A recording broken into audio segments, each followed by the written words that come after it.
Hey guys, hope you all are doing well. In today's tutorial we're gonna learn how to add phone number to Twitter account. So without wasting time, let's start. So first of all, I would open my Twitter application. After opening my Twitter application, I will go to my profile menu by tapping here on left top corner of my phone. Going to my profile menu, I'll tap on setting and sport. After that, I'll tap on setting and privacy. So here I will tap on your account.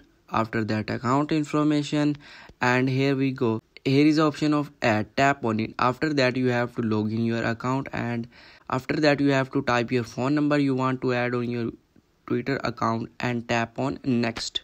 So after adding your phone number, Twitter will send a verification code on your phone, and when you tap that verification code in Twitter application, then they will add your that phone number on your account, and that's how you can add your phone number on Twitter account. So thank you so much for watching, and don't forget to subscribe for further cool tutorials. So bye bye.